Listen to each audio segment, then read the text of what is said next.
하나님 말씀은 신약성경 로마서 7장입니다. 로마서 7장 1절에서 4절까지 같이 함께 한 목소리로 읽겠습니다. 형제들아, 내가 법 아는 자들에게 말하노니 너희는 그 법이 사람이 살 동안만 그를 주관하는 줄 알지 못하느냐? 남편 있는 여인이 그 남편 생전에는 법으로 그에게 매인 바 되나 만일 그 남편이 죽으면 남편의 법에서 벗어나느니라. 그러므로 만일 그 남편 생전에 다른 남자에게 가면 음녀라. 그러나 만일 남편이 죽으면 그 법에서 자유롭게 되나니 다른 남자에게 할지라도 음녀가 되지 아니하느니라. 그러므로 내 형제들아, 너희도 그리스도의 몸으로 말미암아 율법에 대하여 죽임을 당하였으니 이는 다름이 곧 죽은 자 가운데서 살아나신 이에게 가서 우리가 하나님을 위하여 열매를 맺게 하려 함이라. 아멘.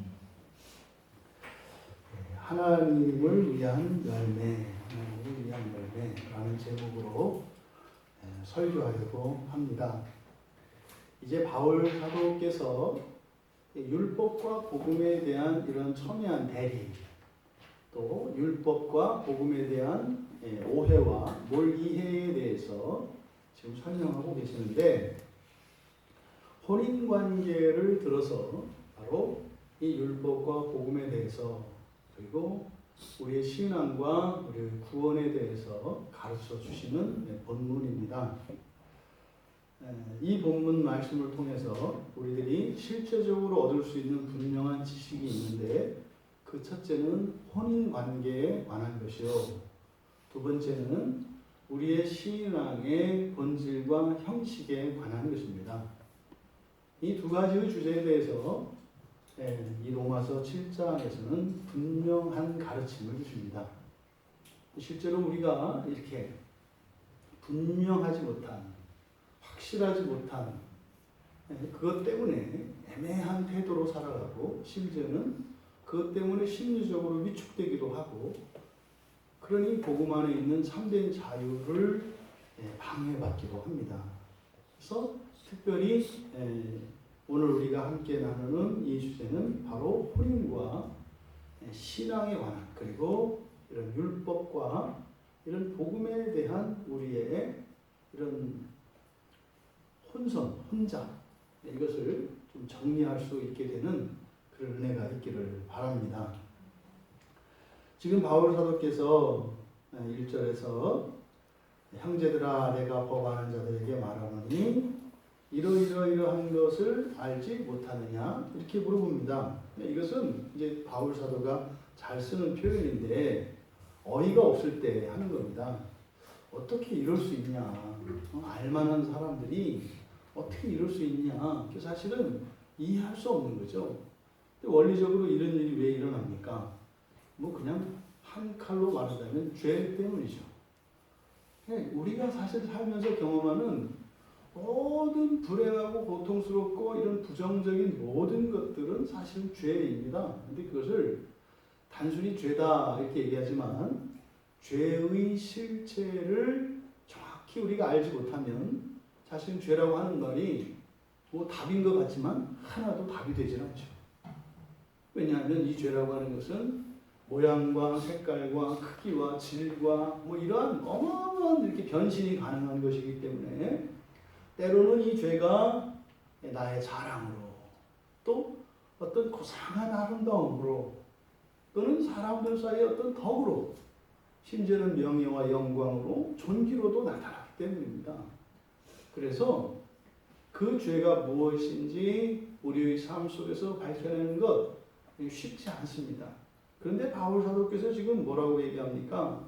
알만한 사람들이 왜 그걸 모르느냐. 이것은요, 특별히 이렇게 정말 너무나 은밀하고 변식이 그냥 변화무쌍하기 때문에 이렇게 가능하기 어려운 죄에 대한 것이 아니라 너무나 초보적이고 분명한 죄에 대해서 이야기하려고 하는 겁니다.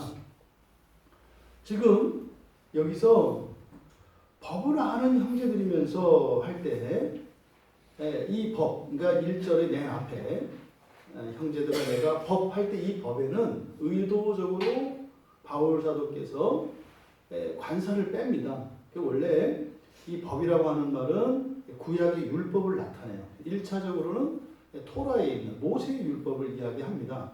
그런데 그 모세의 율법을 나타낼 때는 그 법이라고 해서 정관사를 항상 동반하거든요. 여기서 이제 누락을 시켰습니다. 근데 뒤에 있는 내용을 보면 2절과 3절에서 혼인에 관계되어진 것이거든요. 그러니까 구약에 제시되어진 이 혼인에 관련된 율법을 거론한 것임에 틀림이 없습니다. 그런데 율법을 빼버려요.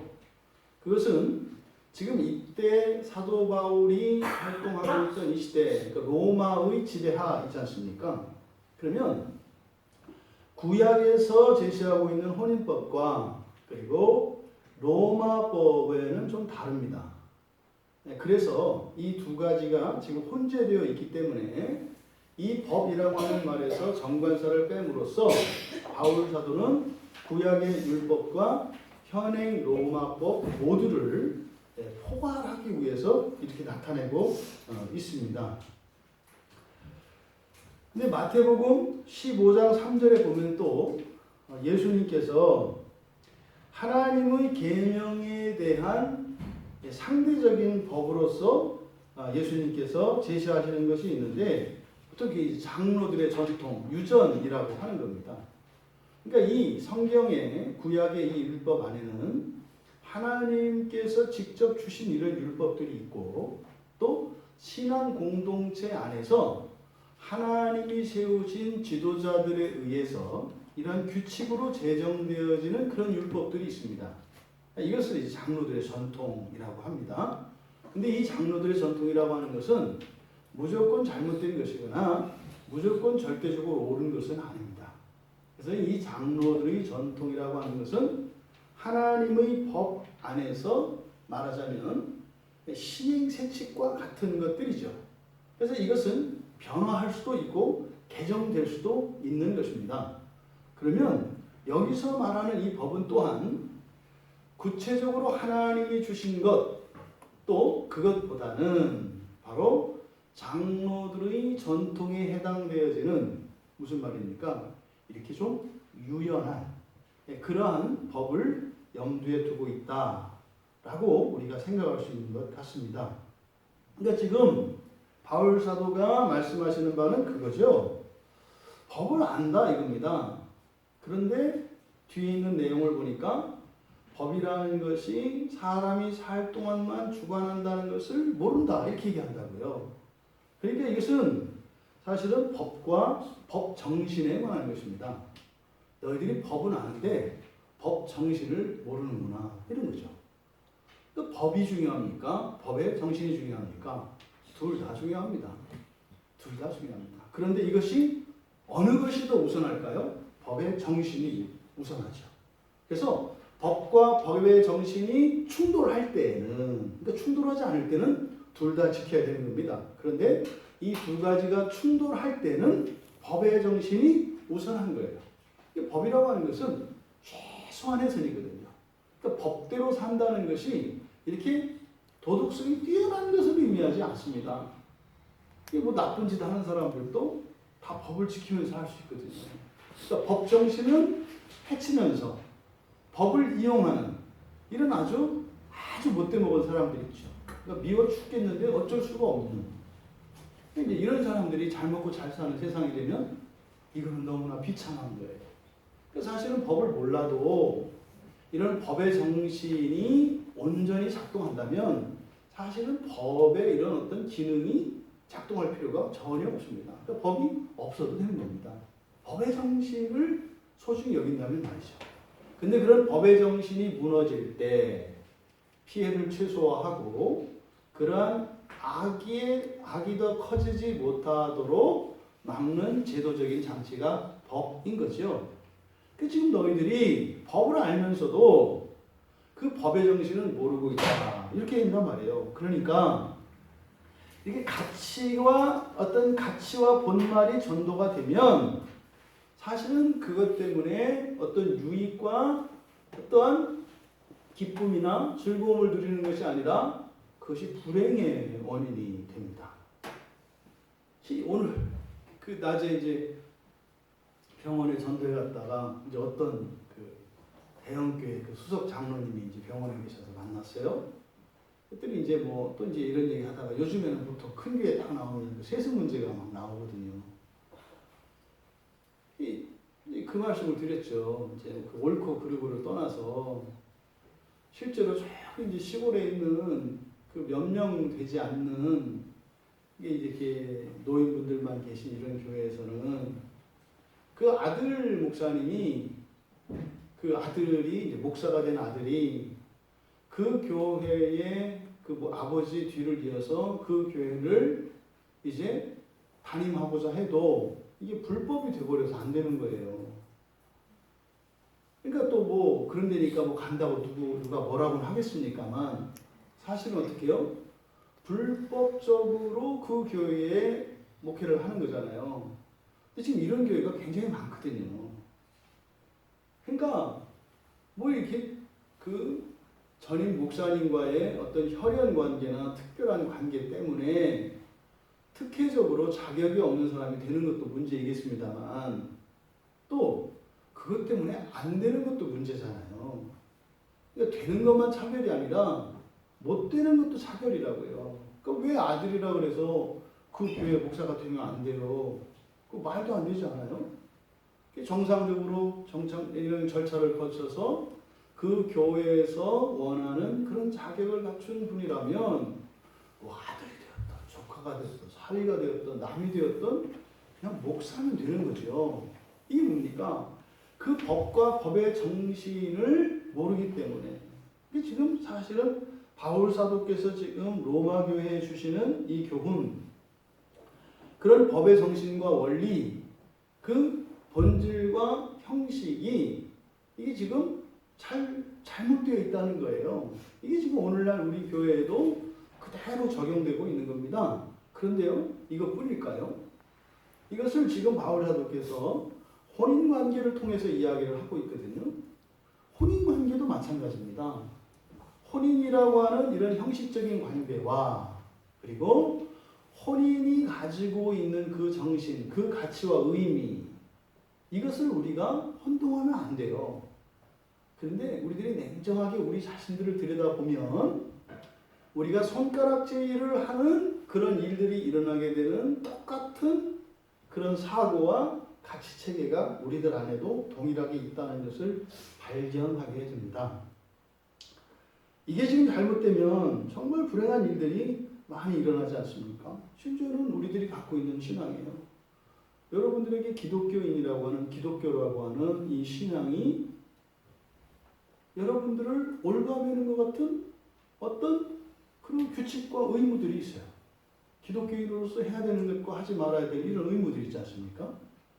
또 그 기독교인 된 우리들의 이 신앙이 사실 우리에게 주는 유익, 그 신앙의 목적, 이것과 그러한 형식들 사이에서 이게 가치가 전도돼 버리면 예수를 믿어서 예수를 믿고 구원을 받아서 감사하고 기쁘고 자유로워지는 것이 아니라 오히려 그것 때문에 더 구속을 받고 즐거움과 행복을 빼앗기게 되는 일도 실제로 일어난다는 말이죠.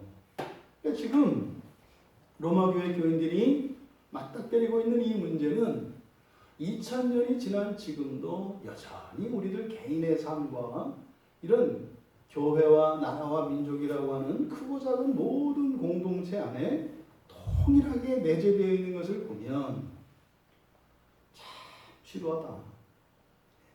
2000년 정도 됐으면 웬만큼 좀 개선이 돼서 이렇게 바뀌어야 되는데 참 어쩌면 이렇게 똑같을까. 우리는 이 말씀을 통해서 그런 문제들이 해결될 수 있기를 바랍니다. 분명히 하나님의 말씀을 진리로 받고 또 그 가르침을 깨달아 믿음으로 우리의 인생에 드리워졌던 이렇게 본말이 전도됨으로 말미암아 우리가 정작 누릴 수 있었던 그 영예와 영광, 이것을 그동안 우리가 박탈당하고 살았다면 그것을 되찾을 수 있는, 그래서 그리스도 안에 참다운 자유를 누릴 수 있는 그런 은혜의 시간이 되기를 바랍니다. 바울 사도는 앞에서 이 법이라는 말에서 관사를 빼버려서 정확하게 모세의 율법이 아니라 여기에는 사람들의 전통, 심지어는 로마법까지도 이렇게 포괄하는 그런 의미로 사용을 하고 있습니다만, 실제로 바울 사도의 생각의 중심은 율법입니다. 왜냐하면 뒤에 이제 있는 내용들을 보면 혼인에 관해서, 혼인관계에 대해서 이야기를 하는데 남편이 있는 여인에 대해서 이야기를 한다고요. 이게 지금 이혼과 재혼의 문제입니다. 근데 이것은 신명기 24장 1절에 따르면 모세의 율법에 의하면 이혼의 권리는 남자에게만 있습니다. 그러니까 여자에게는 이혼의 권리가 없어요. 그런데 이때 당시의 로마법은 남녀 모두에게 그 권리가 있습니다. 그래서 합의에 의해서 이혼할 수도 있고 또 어느 일방에 의해서 또 이 결혼이 파기될 수도 있습니다. 그러니까 오늘날과 비슷해요. 오늘날도 이 부부관계라는 것이 합의 이혼할 수도 있고 뭐 남편이든 아내이든 당사자에 의해서 일방적으로 이혼이 가능하지 않습니까? 사실은 이게 로마 당시의 법체계와 오늘날 가지고 있는 혼인법에는 큰 변화가 없어요. 그러니까 지금 하지만 그러함에도 불구하고 이제 바울 사도는 율법을 기준으로 설명을 하고 있어요. 하지만 듣는 사람은 그걸 다 알아듣고 있죠. 이게 꼭 남자만 이렇게 할 수 있는 게 아니라 여자도 할 수 있다는 거. 그럼 바꿔 말하면 뭡니까? 여기서 음녀라고 했지만 이것은 음녀는 단순히 아내에 대한 도리 이런 걸 얘기하면 안 된다고요. 저도 이 말씀을 이렇게 들여다보면서 분명하게 이제 알게 됐어요, 사실은. 이혼 문제에 대해서 저도 이렇게 정확한 어떤 그 금을 걷지를 못했었거든요. 케이스 바이 케이스고 뭐 이랬는데, 보니까 이 로마서 7장에서 바울 사도가 이 혼인 관계를 끌어다가 이 율법에 대한 문제를 설명하는 것을 통해서 이 성경의 가르침이 분명하구나. 그것도 뭐 그러잖아요. 항상 하나님 말씀을 깨닫고 보면 뭐 새로운 것도 아니에요. 당연하고 그냥 자연스러운 건데 그동안은 그렇게 생각을 못했던 뭐 이런 거죠. 그래서 이제 분명하게 사실은 이 부분에 대해서 이제 전할 수 있게 되어서 참 감사합니다. 먼저 법의 지배 원리 1절에서 밝혀주는 것이 그겁니다. 이제 그 법이, 여기서 이제 그 법이라고 하고 그를 이제 정관사에 쓴 것은 앞에서 이미 거론을 한번 했기 때문에 그 법 이렇게 되는 거죠. 이것은 율법을 나타내는 게 아니라 앞에서 거론한 그 법 이겁니다. 그 법이, 법이라고 하는 것이 무엇인지 이 법 지배의 원리를 밝혀주고 있는데, 그 사람이 살 동안만 그를 주관한다 이렇게 돼 있어요. 법이라고 하는 것은. 그러니까 첫 번째로 이 법이 가지고 온 법 지배는 부분적인 지배입니다. 먼저 부분적인 지배라고 하는 것은 예를 들어서 어떤 사람이 어떤 법을 어겼을 때 그 부분에 대해서만 그 사람을 정죄하고 벌을 주는 것이지 나머지 모든 부분을 정죄하거나 벌을 주면 안 된다 이 말이에요. 법은 항상 부분만 지배합니다. 왜 부분만 지배한다고 이야기를 했냐면 여기 이제 살 동안만 그 사람을 주관한다. 이렇게 주관하다라고 하는 목적어가 그 사람인데, 이 목적어를, 사람을 목적어로 쓸 때 두 가지 방법이 있어요. 하나는 목적격으로 쓰는 거예요. 그 사람을 이렇게 하는 경우가 있고, 또 소유격을 쓰는 경우도 있어요. 그러니까 목적격을 그 사람의라고 한다고요. 그러니까 이런 걸 가지고 또 막 소유격을 해석하면 이제 엉망진창이 되는 거예요. 이 헬라어에서는 이 목적어를 목적격으로 나타내기도 하고 소유격으로 나타내기도 해요. 그러니까 뭐요? 나는 당신을 사랑합니다. 그럼 어떻게 되는 거예요? 당신의 모든 것을 사랑하는 거예요. 나는 당신의 돈을 사랑합니다. 그때 어떻게 됐어요? 나는 사랑합니다. 당신의라고만 하는 거예요. 그러니까 뭔지는 얘기 안 해도 그러니까 당신의 일부만을 사랑합니다. 그럴 때는 소유격을 쓴다고요.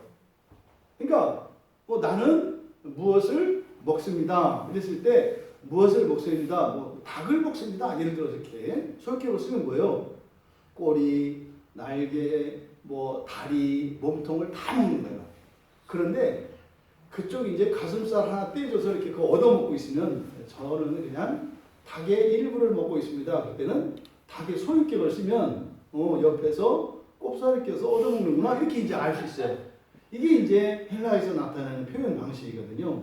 그러니까 지금 여기서 주관한다라고 할 때 소유격을 쓰고 있어요. 이 말이 왜 중요할까요? 우리들이 일반화의 오류라는 게 있어요. 일반화의 오류. 어떤 사람이 잘하다가 뭐 하나 실수를 했어요. 그럼 어떻게 봐요? 그 사람을 그냥 그런 사람으로 봐버려요. 이거 안 된다는 말이에요. 뭐 하나 실수했다고 그 사람 전체가 문제가 있는 사람으로 봐서는 안 된다는 말이에요. 그래서 법의 지배는 이 법의 지배의 원리의 첫째는 뭐다? 부분적 지배다. 잊지 마셔야 돼요. 우리가 인간관계에서도 우리들 각자가 법을 가지고 있지 않습니까? 그러면 우리가 이런 대인관계에서 사람을 판단하고 사람과의 관계 속에서 실수를 하기도 하고 실수를 당하기도 한다고요.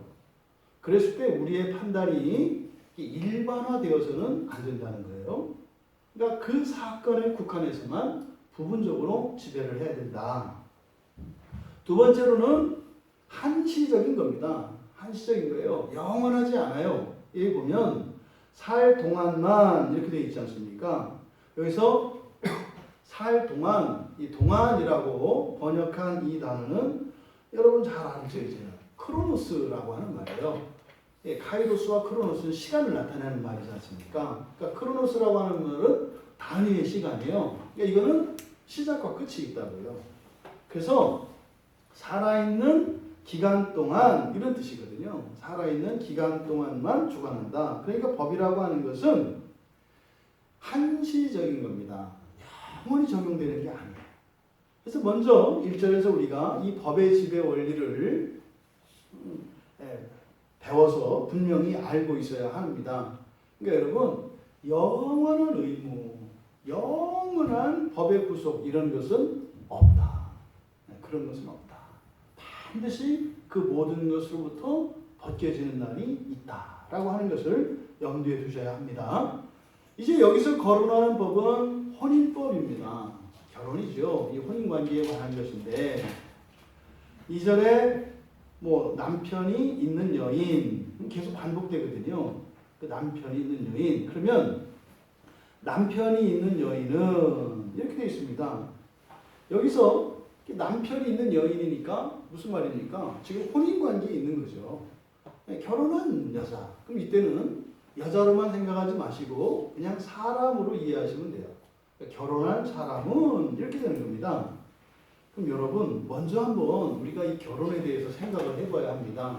왜냐하면 이게 신앙이 이렇게 자라는 성숙 과정에서 사실은 맨 마지막에 우리가 주일에 살펴봤던 것처럼 관계의 진전의 끝이 사실은 몸되는 부부관계라고 그랬잖아요. 그러니까 이 부부관계가 사실은 결국은 그냥 남녀가 만나서 사랑해서 사랑을 이루었다 이 얘기가 아니라 뭐라는 거 있어요. 주님의 몸으로 하나님과의 연합을 상징하는 거라 했지 않습니까? 우리가 이 결혼에 대해서 부부관계에 대해서 분명히 하고 넘어가야 될 게 있어요. 이게 신자들 안에서도 보면 이게 그 넘지 못하는 가장 큰 한계 중에 하나가 이거예요. 어떤 분들은 부정적인 경험 때문에 넘지 못하고 어떤 분들은 또 너무 긍정적이어서 이 혼인관계를 영원히 하나님 나라에서 둘이 살 생각을 해요. 그러니까 어떤 사람들은 죽어도 안 살 생각을 하고 어떤 사람은 영원히 둘이 살 생각이 둘 다 치우친 거거든요. 이 혼인에 대해서 과소평가할 수 없습니다. 절대로 과소평가할 수 없습니다. 그런데 이거를 과대평가해도 안 된다는 거죠. 그래서 결혼의 목적이 무엇인지 결혼은 도대체 누구를 위한 거고 무엇을 위한 것인지 우리가 생각을 해봐야 돼요. 이제 우리 시아가 요새는 조금 이제 생각이 좀 바뀌긴 했는데 뭐 결혼을 아주 안 할 생각을 뭐 한 적도 있어요. 왜?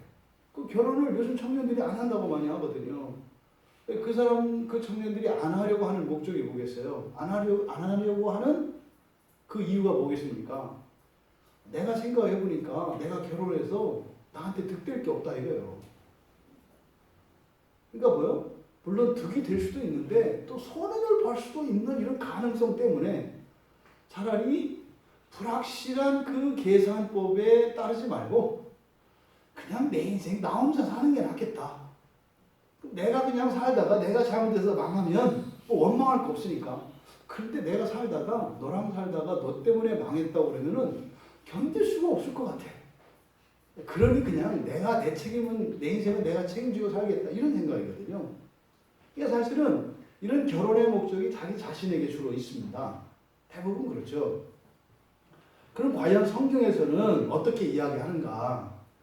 우리가 가장 기본적으로 이 성경에 대한 그 하나님 나라의 원리, 하나님의 뜻을 살펴볼 수 있는 것이 창세기 2장 18절이에요. 창세기 2장 18절에서 여호와 하나님께서 사람이 혼자 사는 것이 좋지 아니하니 내가 그를 위하여 돕는 대표를 짓겠다 이렇게 선언하시거든요. 그러니까 먼저 결혼에 대한 필요가 누구에게 있습니까? 하나님께 있어요. 하나님께. 왜요? 하나님이 판단하시기에 혼자 두는 게 마음에 안 채우더라 이 말이에요. 여러분도 또 뭐 일하다가 마음에 꽉 차지 않으면 기쁘지 않잖아요. 그러니까 하나님이 아담을 만들어 놨는데 얘 뭐 부족한 건 없어요. 근데요, 기쁘진 않은 거예요. 이게 하나님이 혼자 사는 걸 보니까 아담이 혼자 있는 걸 보니까 좋지는 않다. 나쁘다가 아니에요. 좋지는 않다. 근데 뭐요? 넘치게 기쁘지는 않다. 예? 뭐 혼자 사는 게 뭐 나빠요? 이게 나쁜 건 아니에요. 근데요, 아주 기쁘지는 않다. 예, 그래서 이 혼인제도를 그 남자인 아담, 사람인 아담에게서 이제 하와를 지어서 이제 짝을 지어 부부를 만들어 주시거든요. 그러니까 이 혼인관계의 가장 중요한 1차적인 목적이 하나님께 있다고 하는 사실을 잊으면 안 돼요. 하나님께. 그러니까 하나님께서 하나님의 기쁨을 위하여 이 혼인관계를 두신 것이다 라고 하는 것을 기본에 깔고 있어야 합니다. 기본에 깔고. 그러니까 이것이 무시되니까 신앙과 상관이 없는, 그리고 주변의 충고에도 귀 기울이지 않는 이런 일들이 일어나는 거죠. 여러분, 혼인이라는 것이 단순히 이게 개인만의 문제는 아니거든요. 그죠? 가정과 가정이 엮이거든요. 그럼 가족들을 위해서도, 가족들도 이 혼인의 목적 안에 들어가 있습니다. 그러니까 두 사람만 사랑하고 좋다고 해서 이렇게 결혼을 할 일이 아니다 이 말이죠. 왜요? 거기는 이미 가족이 거기에는 다 포함되어 있기 때문입니다. 그러니까 하나님, 이 결혼의 목적은 첫째로는 하나님이겠고, 둘째로는 이 가족 공동체 모두가 결혼의 목적이 있다는 사실입니다. 그러니까 결혼을 통해서 나의 행복, 나의 기쁨뿐만이 아니라 사실은 모두의 기쁨과 모두의 행복을 위하여 결혼이 일어나는 거다 이 말이에요. 근데 이제 오늘날 이 청년들 생각으로는 많이 다를 겁니다. 받아들이기가 어렵죠. 아니 지금 나나 행복을 위해서도 될까 말까인데 가족까지 고려하면 뭐 결혼하지 말라는 겁니까? 뭐 이렇게 갈 가능성이 많아요. 근데요, 목적이 잘못되면 사실은 그 끝은 암울하게 되어 있습니다. 그 목적을 잊어버리면 안 되는 거죠. 그 다음 세 번째는 이 결혼이라고 하는 것은 사실은 1차적으로 하나님 말씀에 의하면 아담을 위합니까? 하와를 위합니까? 아담을 위해요. 이걸 잊지 마셔야 돼요. 근데 아담과 하와라고 하는 이것이 이게 분리된 개념으로 우리에게는 이제 받아들여지거든요. 근데 바로 뭡니까? 아담이 하와고 하와가 아담이거든요. 둘 다 사람이거든요. 근데 그 결혼의 이 목적이 무엇인지를 우리가 분명히 알고 가야 돼요. 그러면 이 결혼 관계, 이 혼인을 주신 것은 바로 아담을 위한 겁니다. 물론 이 아담은 아담의 뜻이 원래 사람이라고 그랬잖아요. 사람을 위한 거예요, 사람. 근데 굳이 이것을 남편과 아내의 관계에서 정확하게 규정을 한다면 결혼은 여러분 누구에게 더 좋은 것 같아요? 여러분 생각에 남편이 남자에게 더 좋은 것처럼 느껴지지 않으세요? 맞다 이 말이에요. 맞다 이 말이에요. 네. 내버려 두면 남자도 제약관리 못하고 불쌍하다고요. 그래서 불쌍해서 하와를 보내주셔서 이렇게 결혼하게 한다고요.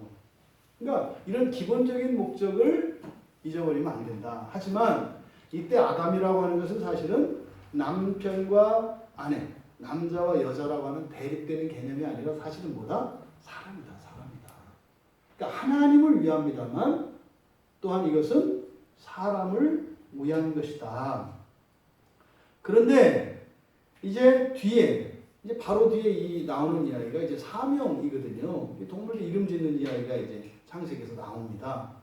그리고 창세기 2장 24절에 가면 둘이 합하여 한 몸을 이룰지로다. 여기는 사실은 하나님의 창조의 목적이 담겨 있습니다. 그러니까 이 사람 창조에는 정말 이 하나님의 창조는 놀랍고 신비로운 것이지만 그 가운데에서도 이 사람의 창조라고 하는 것은 뭐라고요? 천사도 다 이해할 수 없는 거라고 그랬잖아요. 근데 지금 이 창세기 2장 24절에서 남자가 부모를 떠나서 그 아내와 합하여 한 몸을 이룰지로다 라고 하는 이 한 몸됨, 이게 엄청난 이야기거든요. 이게 사실은 하나님께서 사람을 창조하신 그 창조의 목적을 위하여 이 혼인관계가 있다 이 말이에요. 그러니까 사람이 둘이 합하여 한 몸을 이루는 것, 이것이 이제 하나님의 섭리이고 예정인데 사실은 그 창조의 목적이라고 하는 것은 결국 둘이 한 몸을 이루게 해서 하나님이 계획하신 그 사람에 대한 어떤 계획, 예정이 있다고요. 근데 그 끝은 결국은 사실은 단지 사람, 남자와 여자를 부부로 하나 되게 하는 것이 목적이 아니라 궁극적으로는 뭐예요? 하나님과의 연합이에요. 하나님과의 연합이에요. 그러니까 보십시오. 나중에 하나님하고 완전히 연합되게 되면 이게 하나님을 위하고 사람을 위하고 사람을 위하고 창조의 목적을 위하고 이 모든 것이 동시에 성취가 돼요. 하나님 안에서 연합되면. 예수님께서 끊임없이 그 요한복음에서 이야기하시는 게 바로 이 부분이다 이 말이죠. 그러면 결혼이라는 게 이런 거구나. 그러니까요. 이건 사사로운 개인의 문제가 아닙니다. 그리고 이것은 하나님과 상관없이 우리가 자율적으로 할 수 있는 게 아닙니다.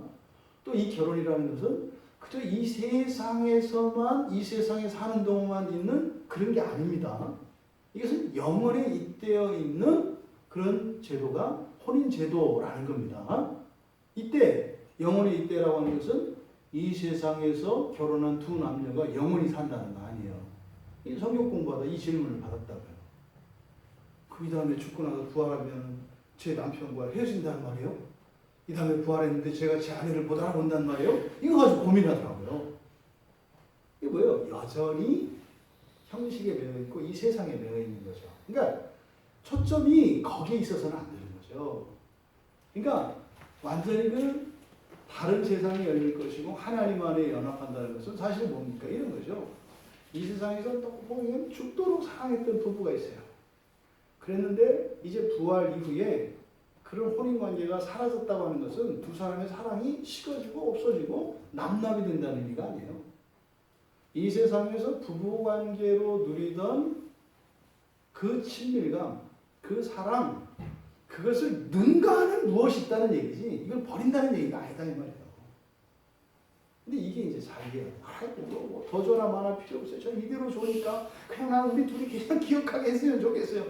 이게 이제 이 땅에서 못 벗어나는, 이게 사실은 유대인들로부터 우리 그리스도인들에게까지 벗어나지 못하는 신앙의 한계예요. 근데 비행기인데 어떻게 해요? 활주로에서 뺑뺑뺑 돌고만 있는 거예요. 그냥 좋다는 거예요. 크고 뭐 재밌다는 거. 그리고 언제든지 뜨면 돼. 뜨지를 않아. 이 비행기 타면 계속 한길 속도를 넘어야 중력을 차고 올라가야지 비행기가 될 텐데 아니요. 너무 좋다는 거예요. 차 타고 다닐 때하고는 분위기도 다르고 뭐 높아서 그냥 이거로 좋다는 거죠. 여러분 그게 그런 게 아니에요. 이 지상의 한계를 뛰어넘어야 되는 거죠.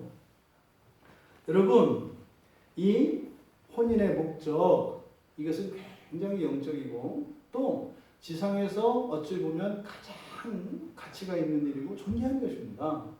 근데 그것은 하늘나라를 향하여 궁극적으로는 하나님 나라에서의 그 무엇을 위한 모형으로서 존재한다는 이 결혼 제도의 한계를 우리가 인식할 수 있어야 합니다. 그 얘기는 뭡니까? 이 세상 살아가는 동안 이 혼인이라고 하는 것은 굉장히 복된 겁니다. 그런데 그게 꼭 절대적인 것만은 아니다라는 사실을 잊으시면 안 돼요. 그러니까 반드시 해야 됩니까? 청년이 이제 물어봤어요. 그럼 뭐라고 하겠어요, 제가?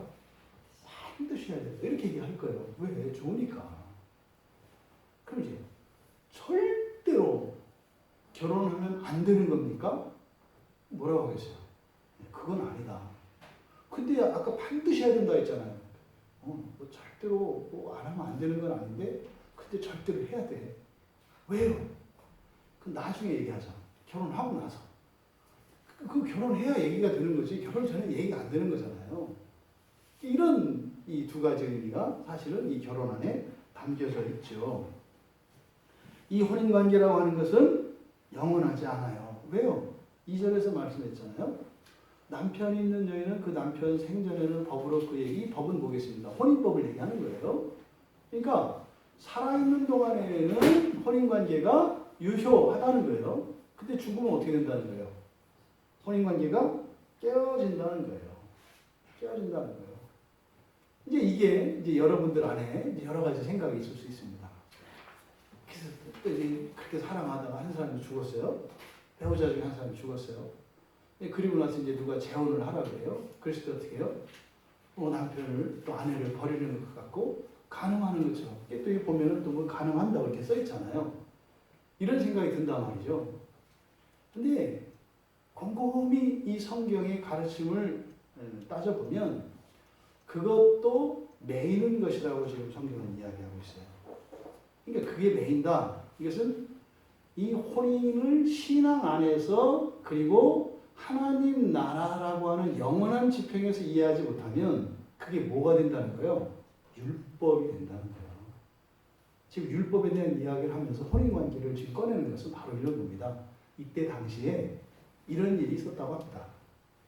이때 당시에 어떤 사람들은 이렇게 이혼을 하기도 하고 뭐 사별을 하기도 하고 이런저런 일이 있었는데 그러면 다른 배우자를 만나서 재혼하는 경우도 있고 또 어떤 경우에는 평생 동안 한 번 결혼했기 때문에 이미 결혼을 했으면 나의 아내, 나의 남편이었던 누군가가 있었으면 영원히 그 사람의 아내고 그 사람의 남편이라고 해서 그 법에 매여서 그렇게 우리나라도 있잖아요. 뭐 연료비 뭐 이런 거 있지 않습니까?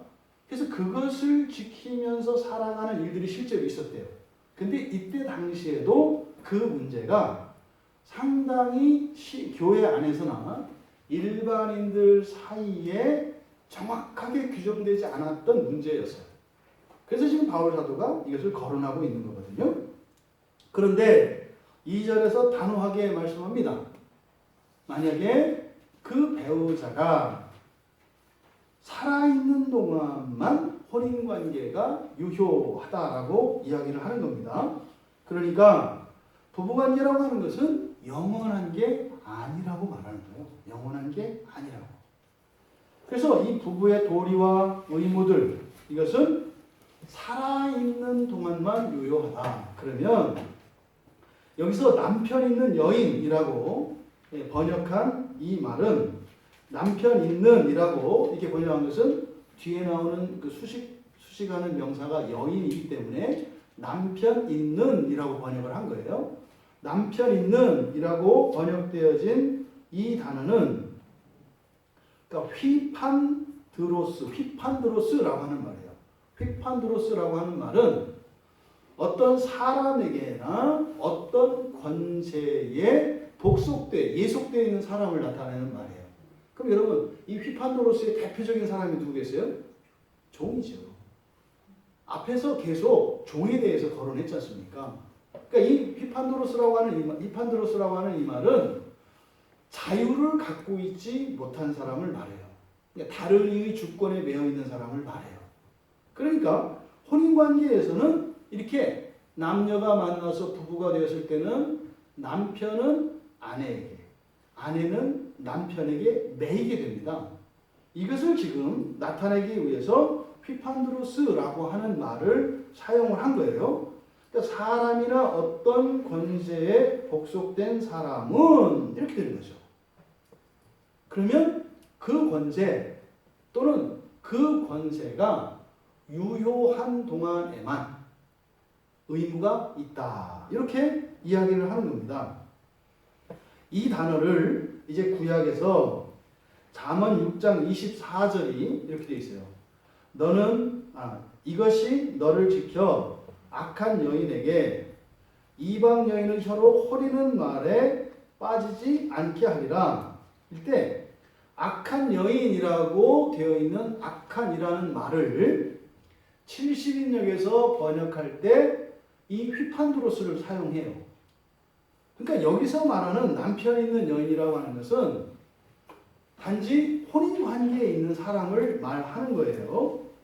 그러니까 여기서 남편이 살아있다라고 하는 말은 그 혼인관계가 유효한 것에 초점을 두고 있는 것이지 결혼 여부보다 그 혼인법, 그 혼인법에 적용되는 사람, 이것을 강조하고 있다. 근데 여기서 혼인관계의 두 가지 조건을 가르쳐 주는 거예요. 그러면 이 남편이 있는 여인, 그래서 결혼한 사람을 나타내는 말이 그러니까 배우자가 있는 사람, 보통 우리가 뭐라 그래요? 유부녀, 유부남 그러잖아요. 그러니까 여기서 남편 있는 여인이라는 말은 유부남, 유부녀를 뜻하는 말이에요.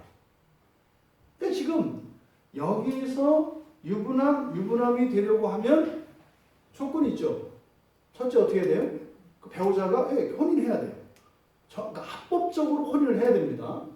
그리고 혼인한 그 당사자가 현재 여전히 그 지위를 유지하고 있어야 돼요. 그러려면 살아있어야 하고 합법적으로 부부관계이어야 한다 이 말이에요. 그러면 이제 법적으로 부부가 아닌, 그러니까 이미 배우자와 합법적으로 헤어졌거나 아니면 사별을 했을 경우에 그 경우에는 더 이상 유부남, 유부녀가 아니라는 뜻이에요. 오늘날 이 이혼 문제 가지고 교회 안에서 이게 지금 굉장히 애매한 문제입니다. 그러니까 이제 이 본문을 보면서 제가 깨달았던 것이 딱 여기더라고요. 맞구나. 이 혼인관계를 가지고 이렇게 말씀하셨던 이유가 그거였구나. 결혼하면 이혼을 하면 안 된다라고 하는 이제 우리들의 이제 고정관념이 있어요. 근데 맞죠? 이혼을 막 하면 안 되는 거 맞죠? 그런데 이혼을 하면 된다 안 된다 이렇게 법으로 정할 수 있는 문제가 이거는 아닌 거예요. 왜요? 이 혼인이 무엇인지를 알고 이 혼인의 정신이라고 하는 것은 하나님을 위하고 또 당사자들을 위하고 가족들을 위하고 창조의 목적을 위한 것. 이게 정신이에요. 혼인의 정신. 그런데 이 혼인관계의 이 법은 이것을 위배하지 않는다 이 말이에요. 이게 쉽게 얘기해서 뭡니까?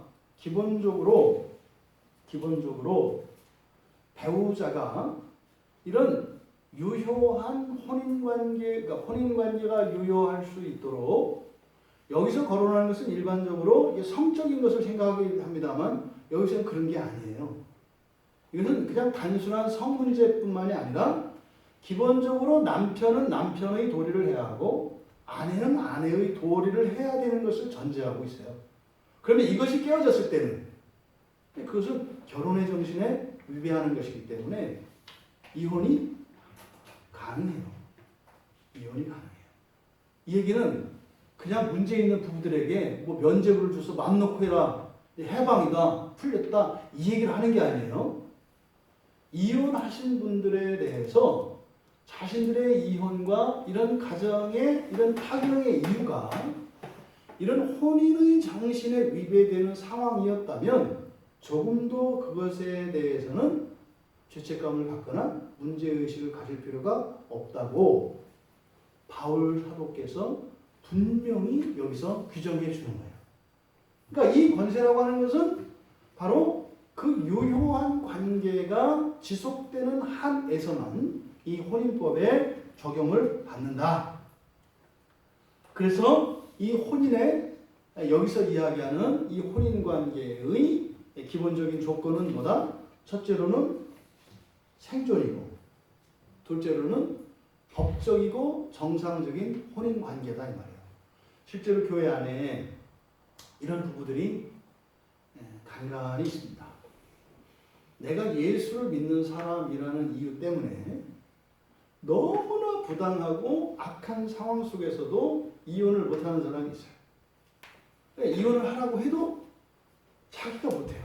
왜 못하냐면 하나님의 법을 어기는 것 같다 이 말이에요. 이런 사람에게 바울 사도가 지금 얘기를 하는 거죠. 법을 하는 내가 그 법의 정신과 법의 가치를 네가 잘 모르고 있구나.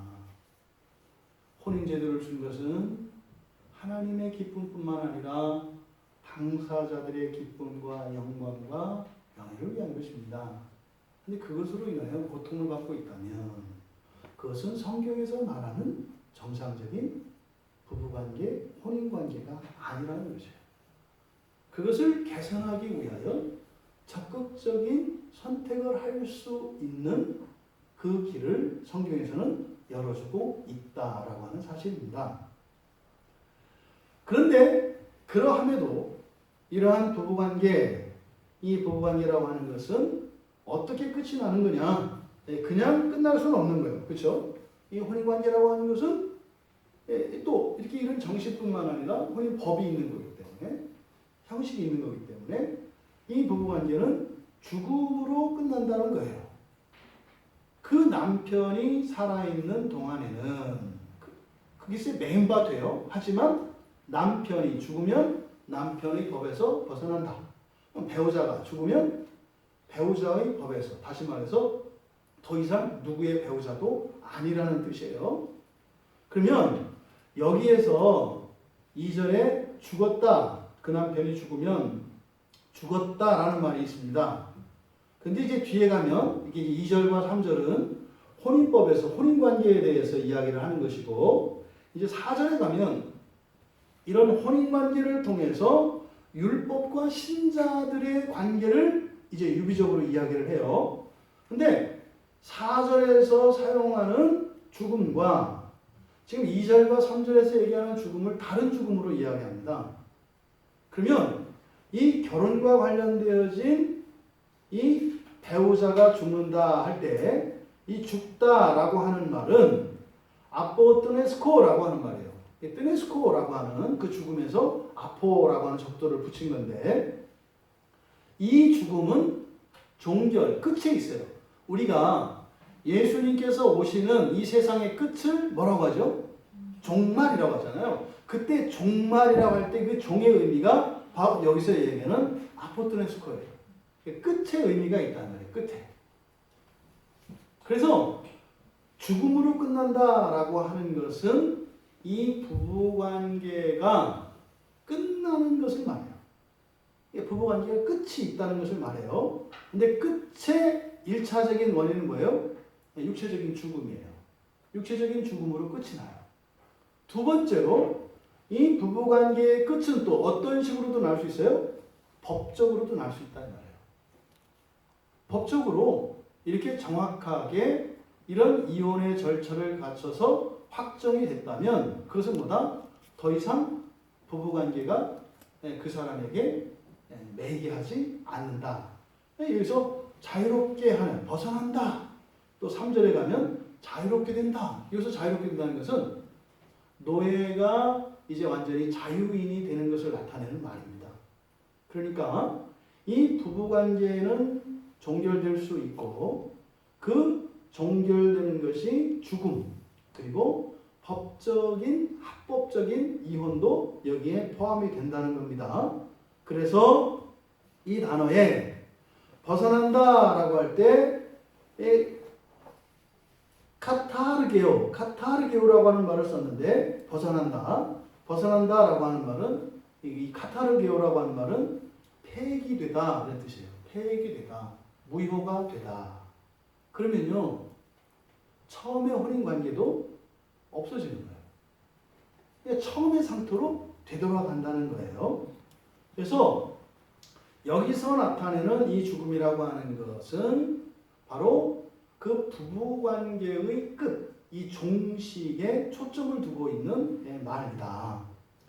그래서 종결은 이 부부관계의 종결은 죽음으로 또 법적으로 이렇게 이혼한 경우에는 완전히 무효화가 됩니다. 그래서 이런 모든 관계는 그러면 결국 이 혼인관계라고 하는 것은 영원한 게 아니에요. 끝이 있다 이 말이에요. 끝이 있어요. 그런데 혼인관계는 영적이고 영원한 나라로 이어진다고 그랬잖아요. 근데 끝이 있다는 건 뭐고 또 하나님 나라로 연결된다는 것은 뭘까? 그 연결고리가 뭐겠어요? 아담과 하와가 한 몸을 이루는 목적은 사실은 뭐예요? 하나님과의 영원한 연합의 목적이 있다 이 말이에요. 그러면 결혼을 했어요. 결혼을 해서 이 남녀가 서로 사랑하고 사랑의 진전이 일어나요. 그 끝은 뭐여야 된다는 거예요? 하나님과의 연합을 목적으로 해서 가야 된다는 거예요. 그러면 여러분 보십시오. 결혼을 했어요. 근데 배우자가 이제 하나님께 먼저 가서 사별을 했어요.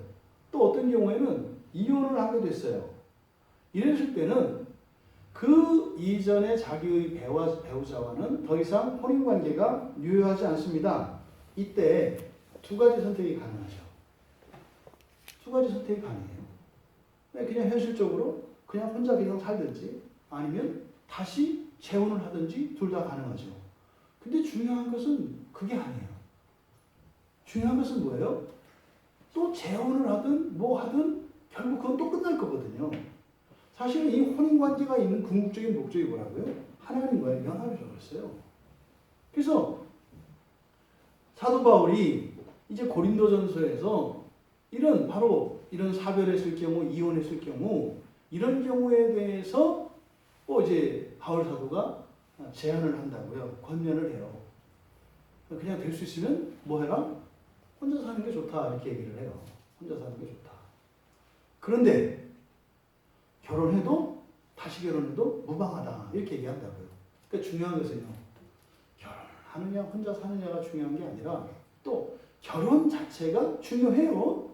하지만 그것이 궁극적인 것이 아니기 때문에 그것을 통해서 사실은 하나님께서 우리에게 주시려고 하는 게 뭐라는 겁니까? 하나님과 연합되는 거라고요. 그럼 보십시오. 이런 이혼 이후에 그것을 통해서 하나님과 연합할 수 있다면 심지어는 뭐예요? 결혼을 경험하지 않고도 하나님과 연합할 수 있다면 결혼하지 않아도 이루어야 될 걸 이루는 게 되는 거죠. 그래서 절대적인 것은 아니지만 거의 절대적인 것이 혼인이다. 그래서 혼인의 가치가 절대로 평가절하돼서도 안 되고 반대로 이 혼인 자체가 무슨 절대적인 것처럼 돼도 안 된다 이 말이에요. 나는 결혼했으니까 죽을 때까지 나는 수절할 거야. 이런 말은 맞지 않다는 거예요. 수절할 게 아니라 지금 뒤에 4절에 가면 율법과 신앙의 관계를 이야기하는데 결국은 재혼해야 된다는 거예요. 재혼해야 된다는 거예요. 누구랑? 네. 결국은 주님과 재혼해야 된다는 거예요. 우리가 혼인관계에 있어서는 사람과 결혼을 합니다. 근데 그 사람을 지금 성경의 4절에서는 뭐라고 하냐면 율법이라고 얘기를 한다고요. 율법이라고. 근데 언젠가는 어떻게 된다? 언젠가 끝나. 그래서 우리는 어떻게 해야 돼요? 그걸 통해서 참 신랑 대신 예수 그리스도를 만나야 된다는 거예요. 그래서 우리는 다 재혼을 해야 된다고요. 결혼을 했든 안 했든, 이혼을 했든 안 했든, 전부 우리는 주님의 신부로 재혼해야 된다. 그러니까 누군가가 나는 결혼 안 하고 이렇게 주님과 재혼할래요. 이렇게 서원한 사람들이 누구예요? 예, 신부들. 그리고 저쪽 그 천주교에 있는 수녀들, 이분들이 건너뛰고 이렇게 하겠다는 거잖아요. 가능은 하다. 그런데 쉽지는 않다고 이야기를 해요. 그래서 이렇게 저렇게 매일 필요가 없다. 결국은 이런 어떤 선택을 하든지 간에 결혼을 하든 안 하든, 재혼을 하든 안 하든, 이혼을 했든 안 했든, 중요한 건 뭐예요? 활주로에서 뜨는 거다 이 말이에요. 활주로에서 뜨는 거다.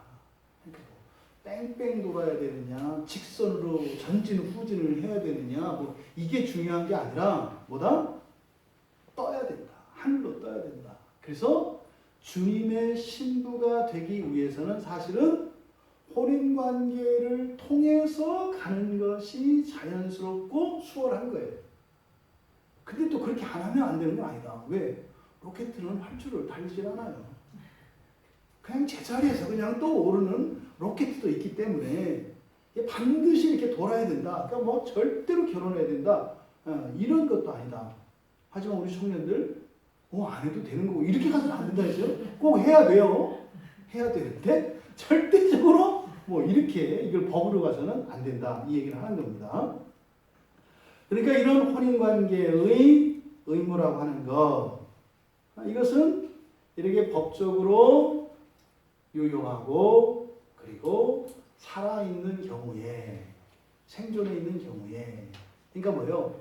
살아서 그 혼인관계가 법적으로 유지되고 있는 경우에 이렇게 되는 거죠. 그런 경우에는 초점이 뭡니까? 매인다고요. 매이는 건 뭐예요? 남편의 의무와 아내의 의무가 있다 이 말이에요. 여러분 한번 생각해 보세요. 이혼을 했느냐 안 했느냐가 중요한 게 아니에요. 중요해요. 그 형식 관계를 너무 또 무시하면 안 된다고 그랬어요. 진짜 중요한 건 뭐냐면 형식 관계를 유지하고 있는데 남편과 아내의 관계가 정상적으로 이루어지고 있지 않다면 이것은 혼인의 정신에 위배되어 있는 거예요.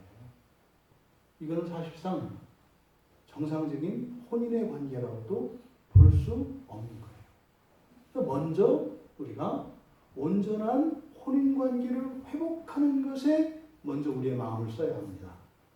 온전한 혼인 관계를 회복하는 것. 좋지 않은 사람들이 이런 형식적인 관계를 유지하고 있느냐 없느냐를 가지고 판단을 합니다. 근데 성경에서는 그렇게 이야기하지 않아요. 그 정신, 그 가치가 중요하다는 겁니다. 그래서요, 여기에 보면 우리말에 음녀라고 되어 있지 않습니까? 만약에 남편 생전에 다른 남자에게 가면 음녀다 이렇게 되어 있잖아요. 이제 음녀라고 이제 번역하는 것이 이게 다분히 남성 중심적인 번역이에요. 음녀라고 번역하는 것이 이게 이제 우리나라 칠거 지역의 현대판 성경 번역이라고 볼 수 있어요. 왜냐하면 이 단어는 그것과 사실은 전혀 상관이 없는 단어예요. 여기에 음녀라고 번역된 단어는 모이카리스라고 하는 말이거든요. 모이카리스. 이 모이카리스라고 하는 말은 이런 성적인 이런 것을 다루는 게 아닙니다. 육체적인 순결과 뭐 정절 이런 것과 사실은 좀 거리가 먼 단어예요. 이 모이카리스라고 하는 말은 이 말이 성경에서 어디에 사용되냐면 예수님께서 이 세상을 말씀하실 때 악하고 음란한 세대 이렇게 얘기를 해요. 그때 음란한 세대 여기 이제 같은 말이거든요. 이 모이카리스를 사용된 건데 마태복음 12장 39절에 그리고 16장 4절에 그리고 마가복음에서는 8장 38절에 예수님의 이 말씀이 나오는데 여기서 음란하다라고 하는 것은 이런 성적인 것을 말하지 않아요. 또 예수님의 동생인 야고보도 야고보서 4장 4절에서 이 말을 사용하는데 세상과 벗을 삼는 것을 가늠한다 이렇게 얘기를 해요. 세상을 벗으로 삼는 것을 가늠한다고 말한다고요. 또 베드로후서 2장 14절에서 베드로 사도가 음심이 가득한 눈 이렇게 얘기를 하거든요. 그럼 여기서 말하는 음녀라고 번역된 이 모이카리스라고 하는 이 말의 초점은 뭐냐면요. 신뢰를 깨는 걸 말해요. 신뢰를 깨는 거. 믿음에 반하는 걸 말한다고요. 믿는 말에 도끼를 찍는 거. 그래서 이것은 지금 우리말로 번역되어진 이 음녀라고 하는 말은 적절하지 않아요. 믿음에 반하는 것을 말한다. 그러니까 이것은 뭐 정죄받는 이런 개념이 아니에요. 이것은 뭡니까? 사람들로부터 좋지 못할 평을 받을 것이다라는 뜻이에요. 왜냐하면 우리말 성경에는 그냥 다른 남자에게 가면 음녀라 이렇게 되어 있잖아요. 근데 이거는 이제 줄인 것이고 여기 직역하면 음녀라 일컬어질 것이다 이렇게 되는 거예요. 음녀라 일컬어질 것이다. 그러니까 요약하면 이런 겁니다. 부부가 정상적인 부부의 도리를 하지 않는다면 음녀라 일컬어질 것이다 이렇게 되는 거예요. 음녀라고 하는 것은 뭐예요? 신의에 반하는, 그러니까 우리말로 얘기하자면 정상적인 부부가 아니다라고 얘기를 하는 거예요. 여기서는 이게 바람 펴라 피지 마라 이런 얘기가 아니라 정상적인 하나님께서 세우신 이 가정의 원래의 그 목적, 그 정신을 사실은 부각시키는 거예요. 지금 얘기하는 게 뭡니까? 율법을 가지고 있는 이스라엘 사람들, 이 유대인들, 심지어는요 예수를 믿는 그리스도인들 뭐해라? 진짜 참된 그리스도인이 되라. 진짜 참된 구원을 누려라. 결혼을 했는데 뭐 이러니 저러니가 아니라 그 결혼에 담긴 놀라운 영적인 은혜들과 그런 사랑과 이것을 누려라. 이걸 지금 얘기하는 거예요. 이 정죄하는 목적이 아니에요. 여기서 음녀라라고 되어 있는 이 말은 평가한다는 뜻이에요. 평가한다. 뭐라고 이렇게 이제 일컬어진다. 이 단어가 어디 나오냐면 사도행전 11장 26절에 나와요. 이 사도행전 11장 26절이 뭐냐면 바로 그리스도인이라고 하는 말의 시작이에요. 그때 안디옥에 있는 사람들이 교인들, 그러니까 예수를 믿는 사람들을 뭐라고 불러요? 그리스도인이다. 그때 뭐라고 하냐면 처음에 이 단어가 나와요. 그리스도인이라 일컬어졌다 이렇게 돼요. 일컬어졌다. 그러니까 예수 믿는 사람들이 그리스도인이다. 그러니까 이때 일컬어진다는 것은 평가를 말하는 거예요. 평가.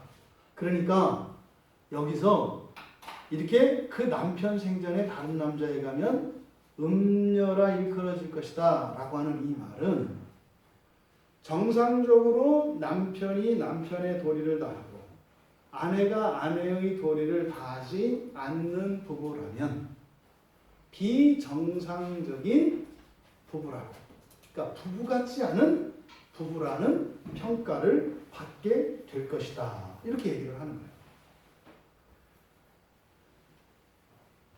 여기서 바로 이 음녀라고 하는 개념을 도덕적으로 적용할 것이 아니라 무엇과 관련해야 된다?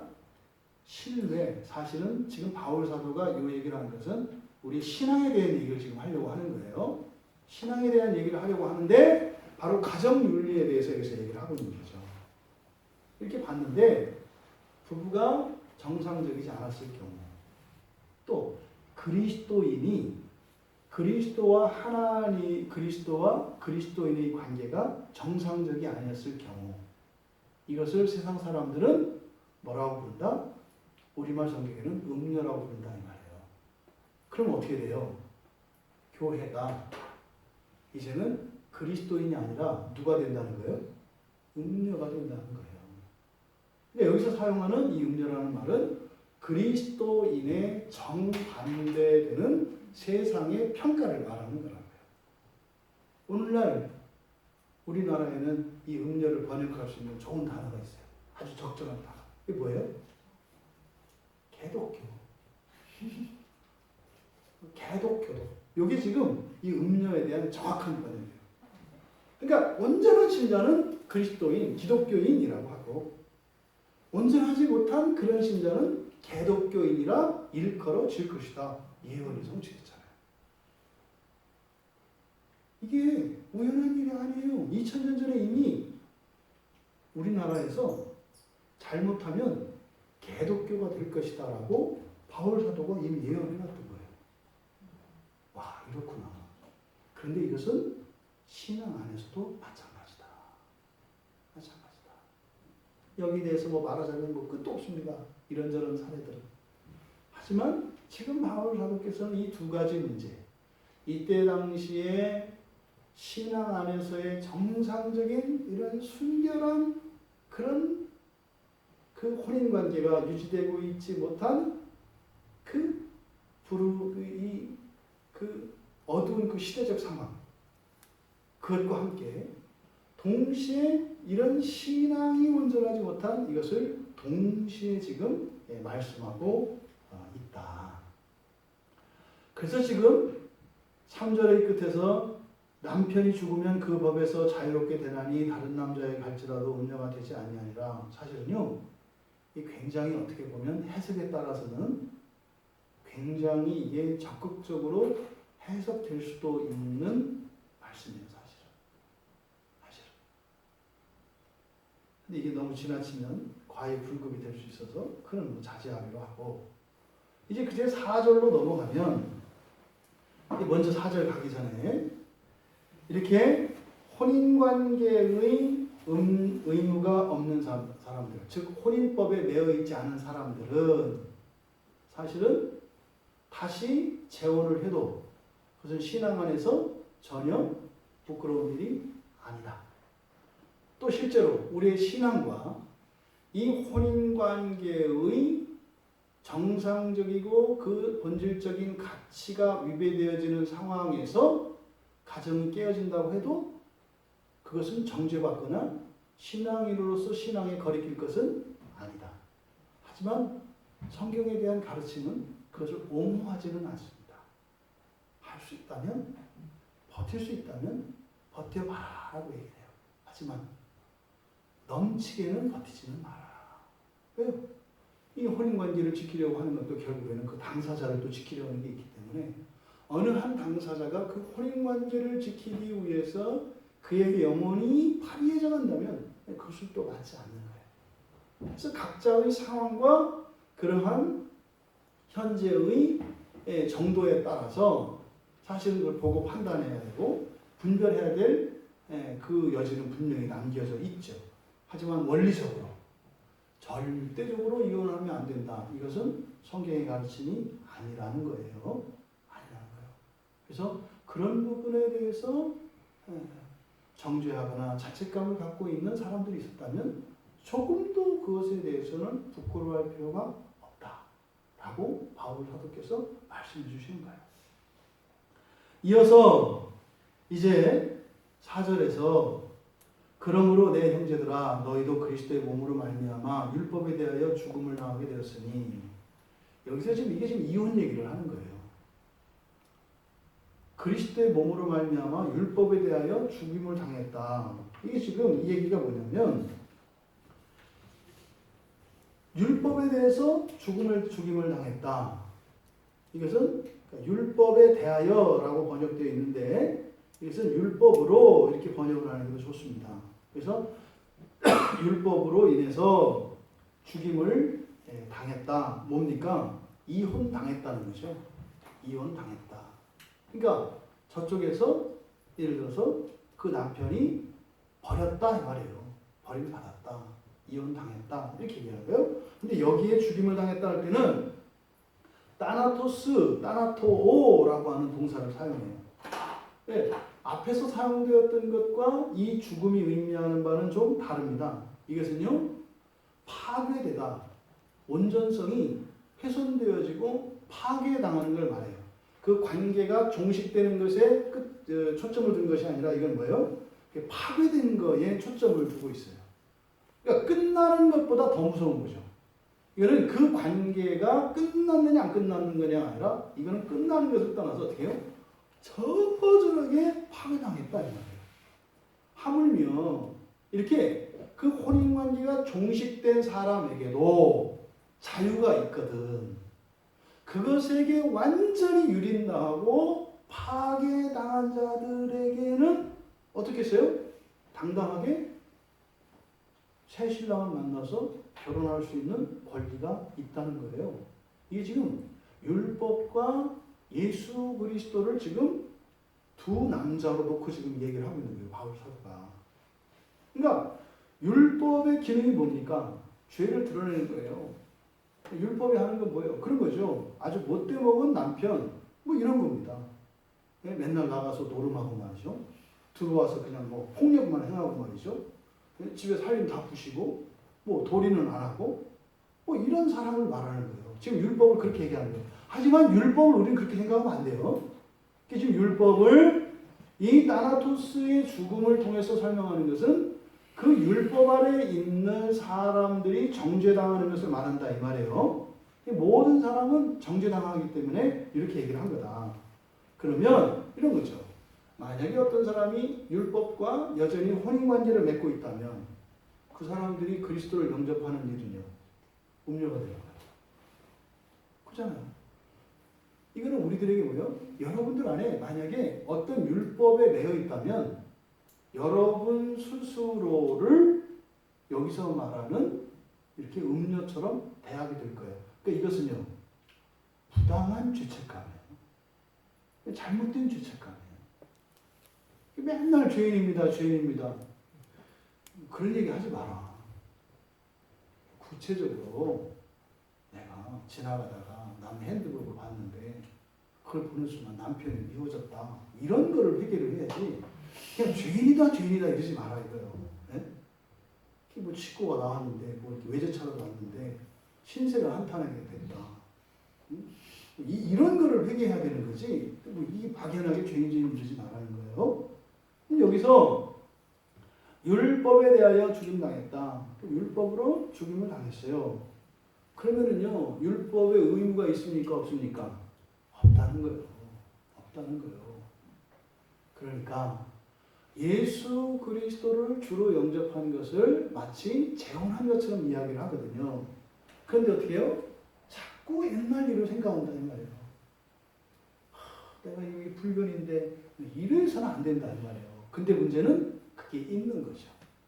있는 거죠.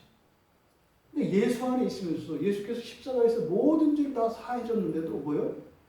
그래도 나는 주를 원해요. 이게 있는 거예요. 이걸 지금 얘기하는 거죠. 그러니까 잘못된 이 신앙에 대한 잘못된 이해로 인해서 스스로 옥죄이고 스스로를 파괴하고 있는 이런 상황. 이 상황에 대해서 바울 사도가 마음 아파하는 거죠. 그러면서 이 얘기를 합니다. 율법과 그러니까 갈라서야 되는 거예요. 율법으로 또 완전히 먼저 갈라서야 돼요. 그런데 중요한 것은 율법에 대해서 죽임을 당했는데 이거는 뭡니까? 사실은 예수를 여기서는 지금 다름이 곧 죽은 자 가운데서 살아나시니 이렇게 되는 거거든요. 여기에 가서라고 되어 있거든요. 이 가서라고 하는 말은 기노마이에 대한 번역이에요. 근데 이것은 잘못된 번역이에요. 기노마이는 원래 되다라는 뜻이에요. 그래서 굉장히 중요한 단어예요. 이 기노마이라고 하는 말은 그렇지 않았었는데 새롭게 된 것을 말할 때 쓰는 거예요. 거듭난 사람. 그러니까 어떻게 나는 거듭나게 되었다 이런 거예요. 그러니까 새 사람이 되었다. 그러니까 이전과 완전히 달라진 것을 나타낼 때 이 기노마이라는 말을 쓰거든요. 그러니까 여기서 다른 이곳 죽은 자 가운데서 살아나신 이에게 가서 정도가 아니라 가서 어떻게 되는 거예요? 그의 아내가 된다는 뜻이죠. 이제는 율법과 결별하고, 근데 결별하는 것은 사실 내가 결별하는 거 아니에요? 그쪽에서 날 죽였다고요. 그냥 완전히 죽여버렸다고요. 그러니까 어떻게 하라는 거예요? 어차피 없어요. 신랑이 없어요. 그래서 어떻게 해요? 다시 사신이 그리스도에게 가서 그리스도를 보해라. 새신랑 삼아라 이 거예요. 새신랑 삼아라. 고대 율법에서는요, 남편이 죽으면, 자식 없이 죽으면 어떻게 했어요? 형사취수제도가 있어서 그 형제에게 결혼을 하잖아요. 이 형사취수제도는 바로 신랑 되신 그리스도에게 다시 재혼할 것을 얘기하는 거예요. 이것은 남녀를 초월해서 말입니다. 여러분들이 붙잡고 있던 어떤 의지가 되었던 어떤 가치, 뭐가 있어요? 근데 그게 망했어요. 다 없어졌어요. 그럼 어떻게 하라는 거예요? 주님을 신랑 삼아라. 새 신랑 삼아라. 돈이 많았다가 망했어. 끝났어. 완전히 망가졌어. 그럼 어떻게 해라? 그럼 이참에 주님을 새 신랑 삼아서 재혼해라 이 말이에요. 여러분들이 붙잡고 있던 뭐가 있었어. 근데 그가 나 헛쓰고 아무것도 아니라는 걸 깨달았어. 이러지 말고 그걸 이렇게 새로운 삶의 기회로 삼아서 예수를 새 신랑 삼아라. 그러니까 예수님은 뭐 하는 거예요? 여러분들한테 첫 번째 배우자 자리를 넘보지 않아요. 안 넘봐요. 여러분한테 욕심도 없어요. 예수님은 우리를 새 신부 하지만 근데 우리를 어떻게 해요? 새 신부처럼 우리를 받아주신다고. 버림받은 우리를. 바울사도는 지금 바로 이 말을 하려고 하는 겁니다. 율법과 이혼한 것은, 그러니까 율법이 그렇게 우리를 정죄한 것은 사실은 뭐예요? 너 내 아내 아니다 라는 것을 율법이 말해준다 이 말이에요. 그럼 맨날 발로 차고 술 사오라고 오고 놀고 난장 친다 이거. 이게 무슨 말이에요? 나는 네 신랑이 아니다라는 것을 나타내주기 위한 거라는 거예요. 그럼 어떻게 해라? 문 밖에 기다리시는 주님을 새 신랑으로 맺으라는 거예요. 근데 어떻게 하는 거예요? 이 양반이 뭘로 보고 나를 이렇게 이해하는 거죠. 그러나 씩씩한 그리스도인들이 그럴 필요 없다. 여러분들은 그렇게 죽임당한 그 율법과 같은 무엇을 여전히 신랑으로 삼고 있습니까? 그러지 마시라는 거예요. 그냥 우리를 거룩한 처녀로 맞아주시는 주님을 우리의 영원한 신랑으로 맞으라는 겁니다. 이 결혼의 목적이 뭡니까? 뒤에 이는 이렇게 되어 있어요. 위하여라는 뜻입니다. 이렇게 하는 것은 바로 예수 그리스도와 다시 재혼하기 위한 것이다. 예수 그리스도의 신부가 되기 위한 것이다. 여러분들이 여러분 가정 안에서 저는 배우자들로 인하여 어려움을 겪고 이런 것이 있다면 그럴 때 어떻게 해요? 우리의 주님 되시는, 우리의 신랑 되시는 주님에게 자꾸 접붙여지라는 거예요. 그래서 그것이 어떤 불평거리가 되지 말고 이렇게 아프고 힘든 것이 있다면 주님을 신랑 삼는 이유로 삼아라. 근데 이것은요, 근본적인 목적은 뒤에 가서 우리가 하나님을 위하여 열매 맺게 하려 함이라 이렇게 되어 있습니다. 그러니까 사실 모든 혼인의 목적이 무엇인지를 가르쳐줘요. 이게 뭐예요? 하나님을 위하여 열매 맺게 하려 함 이렇게 되죠. 여기서 열매를 맺는다. 열매는 열매를 낳다 이런 뜻이에요. 아이를 낳는 거죠. 아이를 낳는 거예요. 그러니까 하나님을 위한 열매라는 것은 뭐겠습니까? 우리 자신이 하나님의 열매가 되기 위하여. 우리 자신. 또 우리의 인생이 하나님의 열매가 되기 위하여. 결국은요, 결혼이라는 것이, 신앙이라는 것이 무엇을 위하는 거랍니까? 우리의 존재 자체가 하나님의 열매가 되기 위한 것이고, 우리의 인생의 모든 것이 하나님의 열매가 되기 위한 것이라는 거예요. 그것을 위해서 굉장히 중요한 역할을 하는 것이 가족제도, 부부관계, 혼인관계라는 거예요. 하지만 그것의 보다 근목적인 목적은 뭐다? 하나님의 열매가 되는 것이다. 여러분, 이렇게 가정이 훼손되어지고 무너져가는 이 시대입니다. 이것은 그러니까 단순한 어떤 가정 파탄과 이런 문제가 아닌 거죠. 하나님께로 나아가는 그 길에 큰 걸림돌과 방해가 되는 것입니다. 또 한편으로 너무 지나치게 이런 가족관계에 매임으로써 가족관계가 극단으로 치우치는 것과 다르지 않은 결과를 낼 수도 있다고 하는 사실을 우리가 기억해야 합니다. 결국은요, 예수 그리스도를 우리의 신랑으로 영접하기 위한 것인데, 그것보다 더욱 궁극적인 목적은 뭐라는 겁니까? 하나님의 열매로 완전하고 영원한 삶을 살기 위해서라는 것입니다. 여러분, 옛 신랑과 결별하십시오. 이미 옛 신랑으로부터는 다 버림받은 사람들입니다. 이 율법으로부터는 다 버림받았죠. 안 된다 이 말이에요. 그러면요, 새 신랑인 그리스도를 나의 주로, 나의 신랑으로 영접할 수 있는 우리 모두가 되기를 바랍니다. 여러분들이 가지고 있는 신앙에 대한, 그리고 우리의 가족관계에 대한 이해를 다시 한번 점검하고 참된 신앙 안에서 온전한 그 가족의 가치와 그런 영적인 의미, 또 신앙이 가지고 있는 그런 형식과 그 정신의 온전한 이해를 통해서 정말 하나님께서 우리를 그리스도에 삼아주시고 또 우리를 이런 이 세상에서 가족관계 안에 두신 그 참다운 뜻과 목적이 무엇인지를 깨달아 참된 그 목적과 그 유익을 누리시는 우리 모두가 되시기를 주님의 이름으로 축원합니다. 잠시 말씀을 생각하면서 기도했으면 좋겠습니다. 이 가족은 사실은 우리들이 이 세상을 살아가는 동안 가장 큰 의미와 가치를 부여하는 관계입니다. 과연 그 관계를 뛰어넘어 우리의 모든 것을 그 하나님과의 관계를 승화시킬 그 마음이 있나요? 근데 예수님께서 그렇게 부모 형제 처자를 버리라고 했던 그 의미가 이런 말씀이었구나 하는 것을 깨닫게 되는 거죠. 단순히 이게 뭐 가족관계뿐이겠습니까? 이 세상에 우리가 사랑하고 있는 그 무엇,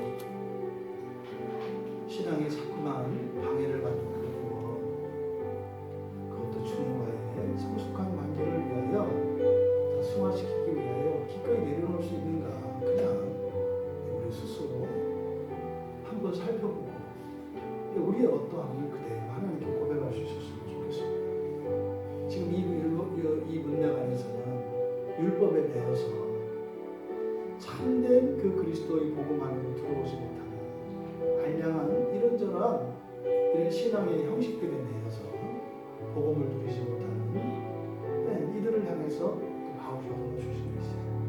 우리 신앙의 문제 안에서 우리가 어떠하더라도 주님은 받아주시고 우리를 거룩한 처녀로 만들어주시는